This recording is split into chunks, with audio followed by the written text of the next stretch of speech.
adalah yang mana kita diberi nikmat karunia-Nya sehingga kita bisa berkumpul di tempat ini dengan keadaan sehat walafiat. Hari ini saya memberi tugas untuk aksi nyata diseminasi budaya positif yang ada di sekolah untuk memenuhi tugas di modul 1.4 mengenai budaya positif. Nah, sebelum mulai, Bapak Ibu biar semangat, kita ice breaking dulu ya. Siap. Ice breakingnya yang simpel aja, yaitu tepuk semangat. Tepuk semangat ya. Contoh ya, contoh sama saya. Tepuk semangat. Semangat. Semangat. Gitu ya. Siap? Oke. Ya. Tepuk semangat. Semangat. Semangat. Hebat semuanya. Nah, ini sebelum kita ke topik budaya positif, kita harus tahu dulu kenapa sih adanya tujuan pendidikan itu. Nah, Bapak Ibu di sini kan bahwa tujuan pendidikan adalah menurut Ki Hajar Dewantara adalah menuntun segala kodrat yang ada pada anak agar mereka dapat mencapai keselamatan dan kebahagiaan yang sesungguhnya. Kita sebagai pendidik harus bisa membawa anak-anak kita itu ke dalam kebahagiaan dan keselamatan mereka. Dalam arti ini, kita melihat kodrat anak yang ada pada anak itu sendiri sebelum menuntun. Nah, terus dari Ki Hajar Dewantara juga menyatakan bahwa seorang pendidik itu seperti petani yang sedang menanam padi. Jadi kita sebagai pendidik menanam benih, terus biar ketika padi itu akan tumbuh menjadi itu, rumput-rumput yang ada sekelilingnya itu dibersihkan. Jadi sesuai dengan kodrat yang adanya itu sendiri dari anak itu. Nah, terus agar menghasilkan padi yang berkualitas itu seperti apa? Nah, kita juga dilihat dari kita sebagai pendidik itu mau membawa anak itu jadi seperti apa, gitu. Nah, ini budaya positif. Budaya positif di sekolah yaitu nilai dan kebiasaan sekolah yang berpihak kepada murid agar mereka dapat berkembang menjadi pribadi yang kritis, penuh hormat dan bertanggung jawab sesuai dengan profil belajar Pancasila. Nah, budaya positif ini tujuannya yaitu berpihak kepada murid dan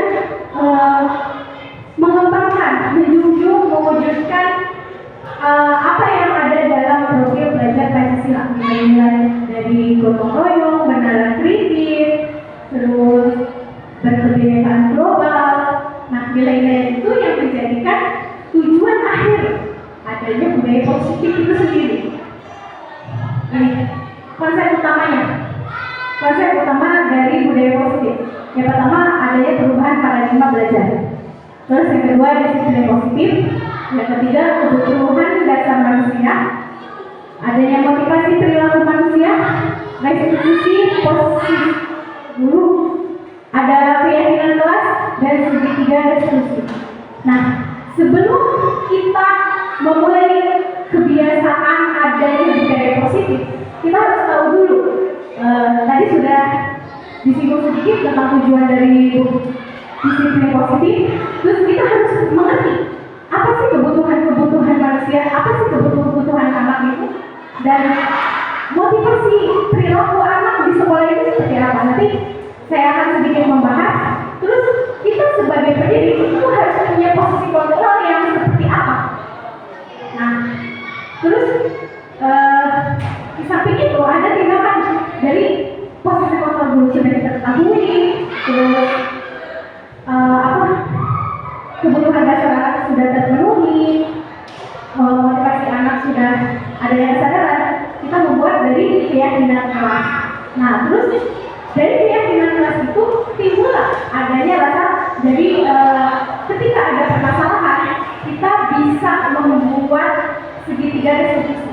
Nanti saya akan sedikit membahas tentang itu. Nah ini perubahan paradigma belajar. Jadi dalam membangun budaya positif di sekolah dapat menyediakan lingkungan yang positif, aman dan nyaman agar siswa mampu berpikir, bertindak, merdeka, mandiri dan bertanggung jawab. Terus juga disiplin sangat berkaitan peran guru terhadap siswa. Di sini paradigma belajar bahwa dalam membangun budaya positif sekolah tujuannya itu untuk menyediakan lingkungan yang positif. Jadi setiap anak berperilaku anak itu ada tujuannya. Kenapa mereka melakukan seperti ini, seperti itu, gitu? Ada tujuannya. Nah, diibaratkan itu seperti misalnya Bapak Ibu disuruh memegang tangannya. Nah, memegang tangan, ketika memegang tangan itu di dalamnya Bapak Ibu ada benda yang sangat berharga. Terus coba bayangkan bahwa Anda menyimpan sesuatu yang berharga di dalam kepala Anda perlu menjaga benda tersebut sekuat tenaga karena begitu penting untuk kehidupan Anda. Nah, ketika kita memegang tangan, teman kita itu mencoba melepas. Itu, nah, di sini.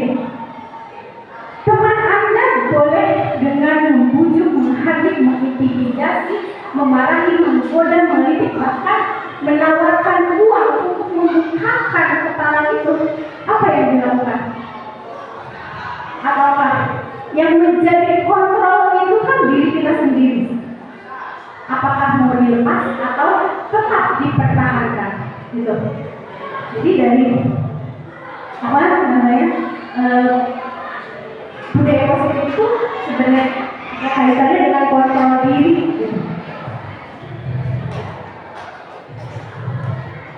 Nah, ini perubahan paradigma teori kontrol.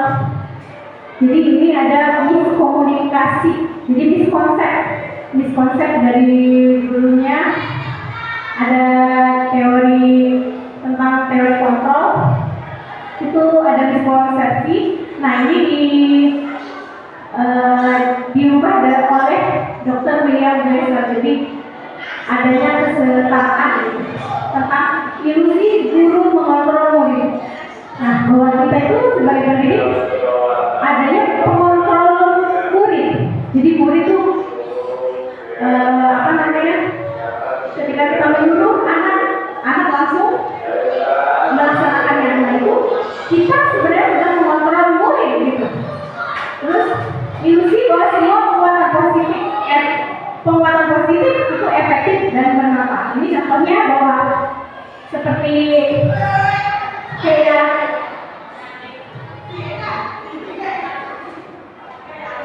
nah ini seperti kayak misal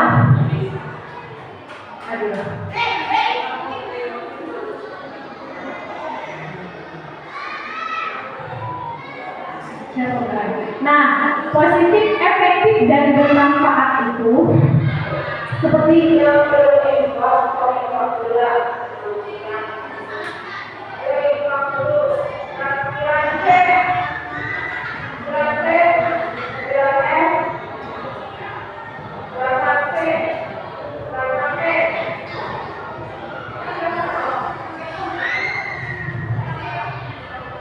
langsung aja ya. Lagi perubahan paradigma teori kontrol, ilusi kontrolnya yaitu guru mengontrol murid. Terus yang kedua bahwa semua penguatan positif itu efektif dan bermanfaat. Terus yang ketiga bahwa kritik dan membuat orang merasa bersalah dapat menguatkan karakter. Ilusi bahwa orang dewasa memiliki hak untuk memaksa. Nah ini yang bagian orang dewasa memiliki hak untuk memaksa itu seperti kayak kita tuh sebagai guru, sebagai orang dewasa itu dapat memaksa anak gitu. Jadi ilusi dulu itu teorinya seperti itu gitu. Nah ini disiplin positif itu sendiri. Nah, disiplin positif itu berasal dari bahasa Latin disiplina, yang artinya belajar. Jadi disiplin adalah kemampuan memerintah diri sendiri dalam mengontrol dan menguasai diri untuk memiliki tindakan dan mengacu pada nilai-nilai yang kita hargai dengan bertanggung jawab tanpa diperintah oleh orang lain. Nah, jadi ketika anak melakukan disiplin itu adanya kesadaran dari dalam diri kita, gitu. Jadi dalam diri anak itu sendiri, gitu. Adanya motivasi, ini termasuknya adalah motivasi internal, jadi dalam diri. Nah, terus disiplin bertujuan mengenai potensi yang ada pada anak. Nah, ini ada kebutuhan manusia.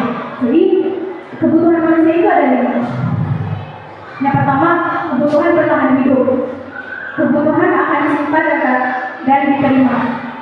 Yang ketiga, kesenangan. Yang keempat, penguasaan. Yang kelima, kebebasan.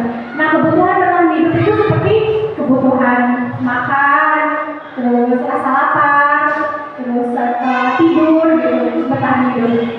Terus kebutuhan akan cinta kasih, seperti kasih sayang orang tua, kasih sayang teman, kasih sayang guru. Nah, dan terus kesenangan. Kesenangan itu merasa bermain, terus yang lainnya. Terus kalau penguasaan itu seperti ini dihargai, gitu. Jadi kayak misalnya murid pintar dalam matematikanya, itu penguasaannya itu ingin dipuji sama gurunya. Nah, itu bentuk kebutuhan juga. Terus yang keempat itu kebebasan. Kebebasan itu seperti rasa memilih dengan pilihan dia, gitu. Nah, ini ada kasus nih. Ibu Ria, guru kelas 7 di SMP Permai, sedang bingung menghadapi pula salah satu murid di kelas bernama Agus. Beberapa anak telah datang dan mengeluhkan Agus sering meminta bekal makan siang mereka dengan paksa. Jika Anda menghadapi seperti Ibu Ria, apa yang harus Anda lakukan? Menurut Anda kira-kira apa alasan harus melakukan hal tersebut? Dari kasus ini nih, ketika ibu-ibu di sini menghadapi situasi seperti ini, apa yang harus dilakukan? Apa alasan Agus melakukan hal tersebut? Ada yang mau ini? Dari segi kebutuhannya.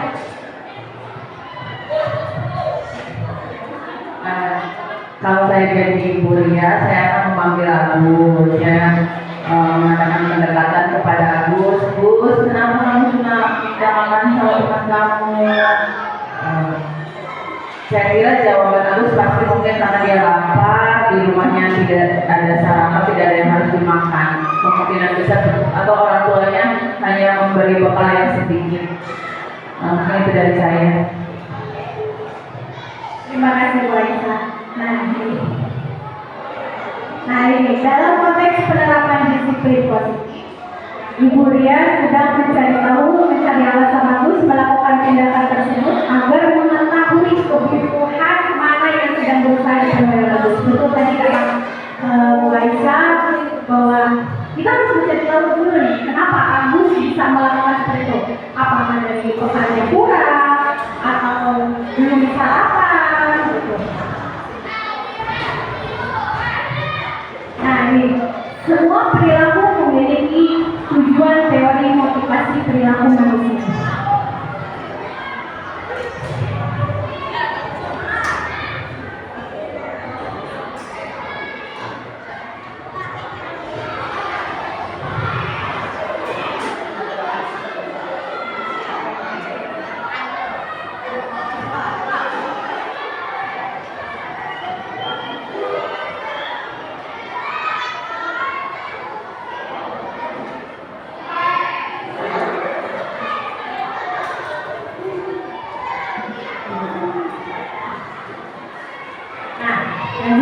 Ini mengenai hukuman dan sanksi konsekuensi. Sanksi atau konsekuensi.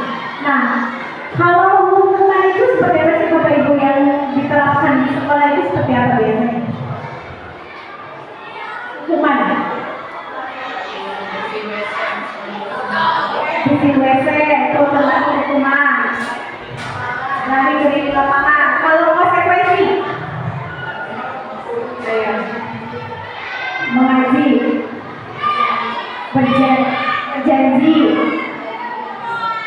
yang adanya perjanjian. Betul.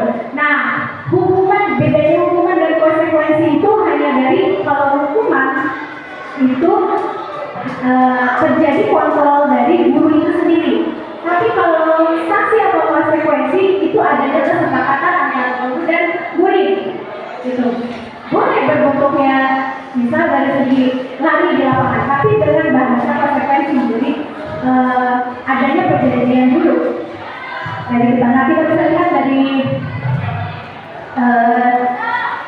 dari tabel yang ada. Saya contohkan yang nah ini. Dari kalau hukuman itu termasuk di dalam identitas gagal. Kenapa gagal? Karena di dalam diri siswa, ketika siswa dapat hukuman dari guru, yang terjadi adalah motivasi eksternalnya. Karena dia takut sama guru gitu. Tapi kita lihat dari motivasi itu sendiri, di dalam diri murid akan kayak pendendam yang ada. Emang dia disiplin nantinya ketika kita dapat hukuman. Tapi di sisi lain ada hal negatif yang kita sendiri kayak seperti anak itu jadi dendam kepada gurunya gitu. Nah, kita lihat di sini. Dari kata-katanya ya, hukuman itu. Awas kamu kalau dilakukan lagi ya, awas nanti kamu. Nah, itu termasuk hukuman juga. Nah, ketika ada konsekuensi, apa yang harus diubah? Kalimatnya. Jadi, lakukan apa yang harus saya lakukan. Jadi, karena apa yang harus kamu lakukan itu? Konsekuensinya sudah ada, apa yang harus kamu lakukan ke depannya? Terus, adanya restitusi. Nanti sedikit saya ubah restitusi, sedikit saya paparkan mengenai restitusi. Apa hal yang sesungguhnya ingin kamu lakukan? Bahasanya berbeda.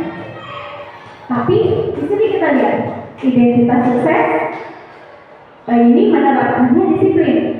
Terus konsekuensi identitas sukses tapi disiplin. Adanya kesepakatan. Apa sih restitusi itu? Restitusi itu seperti halnya proses counseling. Tapi ini lebih mudah dari proses counseling itu sendiri. Tujuannya itu nanti dibahas di slide berikutnya.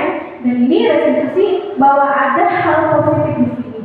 Kalau konsekuensi itu netral, kalau restitusi itu menumbuhkan rasa positif. Gitu. Next ya. Nah ini coba. Menurut Bapak Ibu, mencatat 100 kali di dalam buku kalimat saya tidak akan terlambat lagi karena terlambat ke sekolah. Itu maksudnya sanksi apa hukuman? Sanksi. Benar. Konsekuensi apa sanksi? Hukuman apa konsekuensi? Mencatat 100 kali di dalam buku kalimat saya tidak akan terlambat lagi karena terlambat ke sekolah.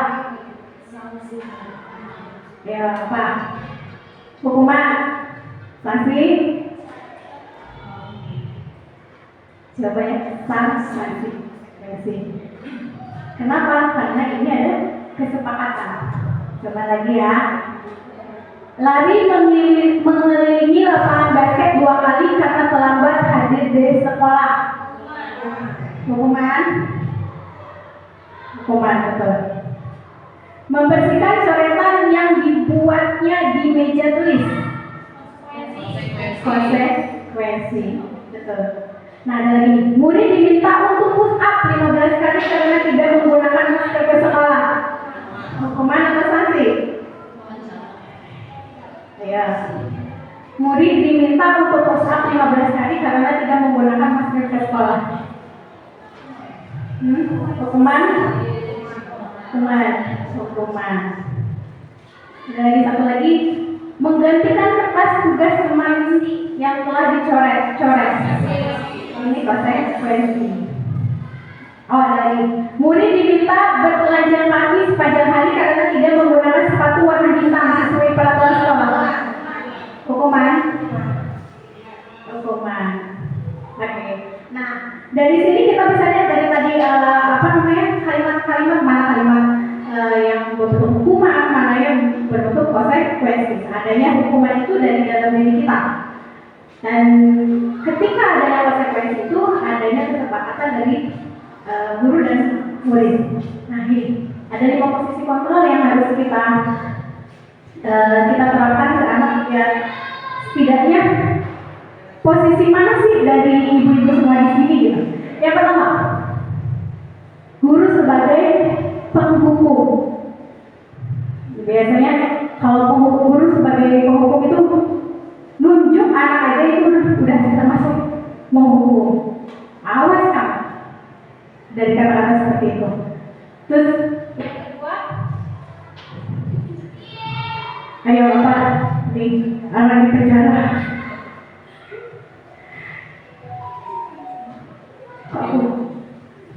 Ini guru sebagai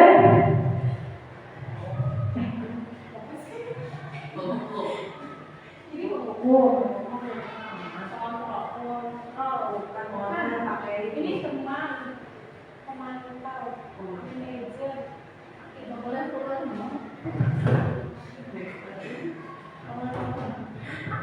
sama kayak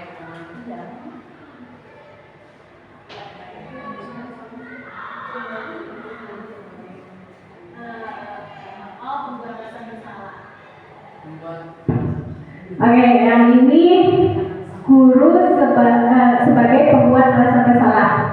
Nah, ini guru sebagai teman. Ini guru sebagai pemantau, ini guru sebagai manajer. Nah, nanti kita lihat bisa dari tabel. Nah, ini. Ketika guru sebagai penghukum menghakimi, menunjuk-nunjuk, menyakiti, menyindir. Nah, menunjuk-nunjuk itu. Nah, guru berbuat ini. Guru berkata nih, guru penghukum itu, kalau kamu tidak melakukan, saya akan. Nah, itu udah masuk ke dalam hukum. Hasilnya apa? Anak itu memberontak, pendendam.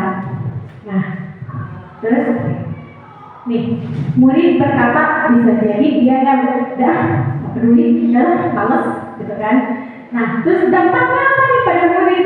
Mengulangi kesalahan berulang kali, berperilaku menjadi agresif.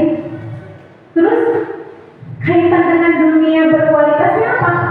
Murid bahkan guru di luar dunia berkualitas. Nah, kita lihat lagi sini. Pembuat orang merasa bersalah. Jadi guru membuat kekecewaan terhadap anak itu yang berkata, kamu sudah mengecewakan bapak sama ibu. Gitu. Terus apa yang hasilnya? Berbohong. Kita lihat lagi. Saya juga sama bu, saya seperti itu.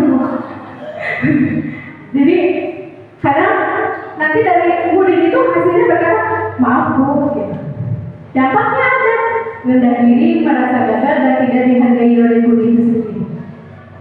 Kaitan dengan dunia berkualitasnya apa? Motivasi yang adanya itu apa? Murid meletakkan guru di dalam dunia yang berkualitas. Jadi motivasi internalnya itu kita lihat lagi. Ketika guru menjadi teman, posisi guru menjadi teman murid, membuat alasan-alasan untuk muridnya. Guru berkata, lakukan untuk bapak ibu. Ya sudah, nanti bapak ibu bantu bereskan. Gitu, misal ada masalah, ya udah nanti bapak sama ibu beresin. Gitu. Hasilnya ada, tapi ketergantungan. Terus kita lihat lagi. Saya pikir bapak ibu itu teman. Murid berkata, ketika dia itu nanti dari hasilnya ketergantungan tidak mandiri. Nah, ketika anak menghasilkan anak yang ketergantungan tidak mandiri, itu pasti ketika dia dikecewakan oleh kita sebagai guru temannya dia seperti ini, Bapak Ibu. Saya pikir bapak itu teman. Saya pikir ibu itu teman saya, gitu.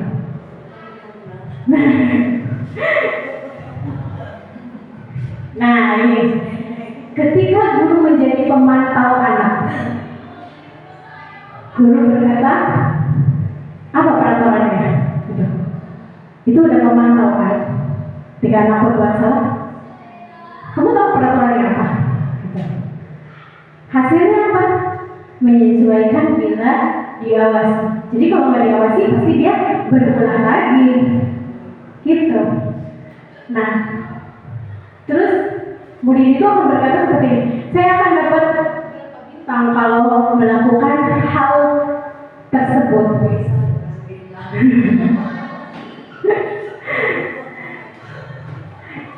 Anak juga akan menanyakan, kalau misalkan melakukan suatu hal, aku dapat apa? Baliknya. Terus dampaknya ke anak apa? Menitik beratkan pada dampak pada diri sendiri, mendapatkan hadiah gitu. Jadi ketergantungan mendapatkan hadiah, hukuman gitu. Terus kaitan dengan dunia berkualitasnya, murid meletakkan guru peraturan di dunia yang berkualitas. Terus ini guru sebagai manajer. Apa sih? Jadi guru berkata, guru berbuat menunjukkan pertanyaan-pertanyaan. Guru berkata, apa yang kita yakini? Terus bisa juga, kalau kamu meyakininya, kamu harus memperbaikinya seperti apa? Gitu. Hasilnya apa? Menguatkan karakter anak. Ini, nah, pasti murid akan membalasnya dengan bagaimana caranya agar saya memperbaiki keadaan ini. Gitu. Terus dampak dari murid itu dapat mengevaluasi diri sendiri. Apa kesalahannya? Apa yang harus diperbaiki? Nah, kaitannya murid meletakkan dirinya sebagai individu yang positif dalam dunia yang berkualitas. Jadi Bapak Ibu di sini sudah mengenal 5 posisi kontrol guru. Apakah kita sudah menjadi sosok guru yang begitu? Masih. Nah, kadang juga kadang ada kita di posisi guru sebagai penghukum, kadang diri kita sendiri ada sedikitnya, jadi tidak sepenuhnya gitu. Kalau sebenarnya manajer itu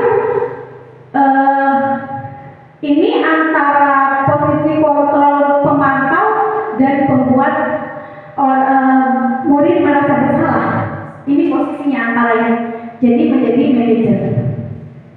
Kalau penghukum itu kan adanya kelas. Nah, kalau membuat orang merasa bersalah itu datang.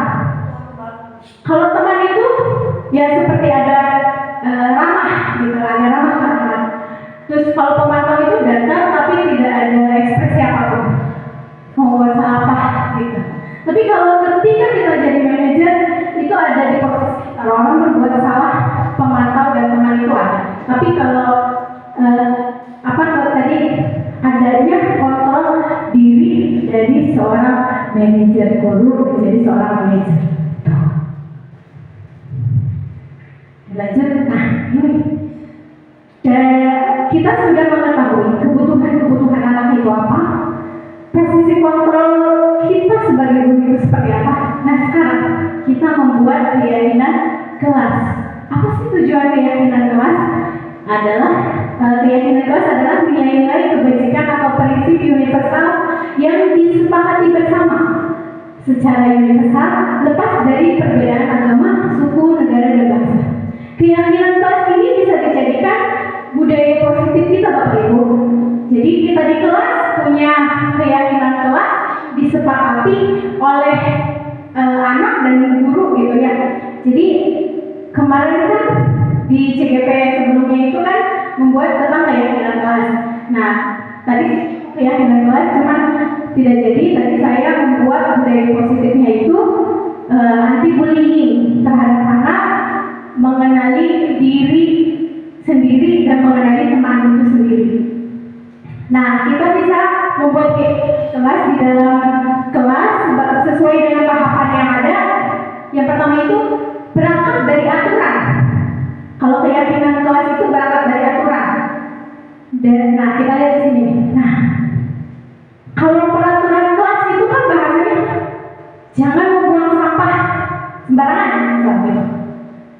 Jangan tidur di kelas.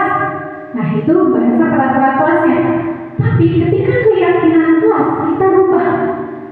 Misal, jangan buang sampah sembarangan. Dalam keyakinan kelasnya itu, nah, membuang sampah pada tempatnya.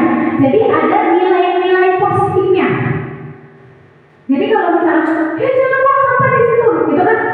Dalam arti apa sih gitu. Anak pasti ngomongnya seperti itu. Tapi ketika bilang, buang sampahnya pada tempatnya, itu berbeda. Adanya motivasi intrinsik dari dalam diri seorang murid gitu. Kayak misal, jangan tidur di kelas. Apa biasanya keyakinan kelasnya? Ya, jangan tidur di kelas. Di kelas yang rajin belajarnya bisa, karena menumbuhkan sikap tanggung jawab seorang murid gitu. Terus kita ubah peraturan kelas yang tadinya konotasinya negatif, kita ubah menjadi keyakinan kelas yang menjadi yang kata-katanya itu positif. Nanti tumbuhlah lingkungan yang positif. Nanti dari lingkungan yang positif itu akan menjadi kebiasaan adanya budaya positif gitu. Nah, misal selalu kembalikan buku ke tempatnya. Ini udah jadi keyakinan kelas nih. Selalu kembalikan buku ke tempatnya. Jadi keyakinan kelasnya atau nilai-nilai yang akan muncul itu adalah tanggung jawab. Ini dilarang mengganggu orang lain. Kita ubah keyakinan kelasnya jadi menghormati orang lain dan diri sendiri. Hadir di sekolah 15 menit sebelum pelajaran dimulai. Nah, ini adanya komitmen. Komitmen menghormati orang lain. Dalam arti di sini apa? Menghormati guru yang sudah datang. Dilarang melakukan kekerasan. Nah, ini kita bisa ubah keyakinan kelasnya menjadi menghormati orang lain atau keselamatan itu. Nah, dilarang menggunakan narkoba. Ini nilai kebajikannya atau nilai yang munculnya itu kesehatan dan lain sebagainya. Nah, ini alur untuk pembentukan keyakinan kelas di sekolah. Ini pembentukan keyakinan kelas di sekolah. Keyakinan kelas bersifat abstrak daripada peraturan yang lebih rinci dan konkret. Terus yang kedua, keyakinan kelas berupa pernyataan pertanyaan universal. Yang ketiga, pernyataan keyakinan kelas senantiasa dibuat dalam bentuk positif. Seperti tadi, mengubah kata jangan dan kata tidak itu menjadi hal yang positif gitu. Keyakinan kelas hendaknya tidak terlalu banyak sehingga mudah diingat dan dipahami semua warga kelas. Terus keyakinan kelas sebenarnya sesuatu yang dapat diterapkan di lingkungan tersebut. Semua warga kelas harus berkontribusi dalam membuat keyakinan kelas lewat kegiatan curah pendapat. Bersedia meninjau kembali keyakinan kelas dari waktu ke waktu. Jadi ini berulang-ulang. Jadi adanya evaluasi, terus adanya kalau ada perubahan yang harus diubah, gitu. Adanya penambahan yang harus ditambah. Kalau keyakinan kelas itu sifatnya abstrak, tidak seperti peraturan. Kalau keyakinan kelas itu ada yang tertulis, ada yang tersirat. Nah, ini terakhir tentang segitiga restitusi. Tadi kan sudah dibahas sedikit, dan ini segitiga restitusi itu proses menciptakan kondisi bagi murid untuk memperbaiki kesalahan mereka, sehingga mereka bisa kembali pada kelompok mereka dengan karakter yang lebih kuat. Melalui restitusi, guru dapat membantu murid menjadi lebih baik, terus juga membantu murid untuk jujur pada dirinya sendiri. Yang ketiga itu memberi penawaran bukan paksaan. Nah, di sini kan banyak yang menjadi wali kelas. Kita bisa pakai restitusi itu dalam suatu keluh kesah kepada wali kelas itu sendiri. Ini alurnya. Segitiga restitusi itu alurnya ada 3 Bapak Ibu. Yang pertama identifikasi menstakilkan identitas. Yang kedua itu validasi tindakan yang salah. Yang ketiga itu keyakinan kelas, menanyakan kelas. Nah, keyakinan kelas sudah dibuat dengan konsekuensinya ketika ada masalah, anak terlambat sama wali kita yang guru ngajar di kelas gitu ya. Kenapa kamu terlambat? Bisa menanyakan hal seperti itu. Tapi dengan catatan dari segitiga restitusi. Itu yang pertama, menstabilkan identitas. Jadi gini, menstabilkan identitas itu bahasanya gini. Kamu kenapa benar hari ini terlambat? Ya Bu. Kenapa kamu terlambat? Misal dia menanyakan alasannya. Nah, kita buat identitas, menstabilkan identitas seperti kayak manusia juga pernah berbuat salah gitu. Bagaimana kita caranya sebagai manusia itu bisa memperbaiki kesalahan tersebut. Nah, itu udah masuk ke dalam menstabilkan identitas. Terus naik lagi ke validasi tindakan yang salah. Seperti contohnya gini, kamu tentu punya alasan ya, kenapa kamu telat, gitu. Terus sudah memvalidasi tindakan yang salah, kita terakhir menanyakan keyakinan kelas. Apa keyakinan kelas yang sudah kamu langgar? Gitu. Itu tahapan-tahapan dari segitiga restitusi bisa kita terapkan sebagai guru, gitu, sebagai pendidik. Ini cara counseling paling mudah sebenarnya, Pak. Gitu. Jadi menanyakan keyakinan kelas itu ada tumbuhnya rasa kesadaran diri anak terhadap apa yang telah sepakati. Seperti itu Bapak Ibu. Oke, terima kasih. Mungkin segitu saja dari saya, diseminasi dari saya. Mudah-mudahan ada manfaatnya dari Bapak Ibu. Kurang lebihnya mohon maaf. Wassalamualaikum warahmatullahi wabarakatuh.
Membacakan apa yang dia suka dan apa yang dia tidak suka dari temannya. Oke, dengerin ya. Aku suka membantu teman pas belajar. Aku suka dipuji. Aku suka sama teman yang setiap harinya naikin aku ketika di sekolah. Aku suka sama teman pelawak.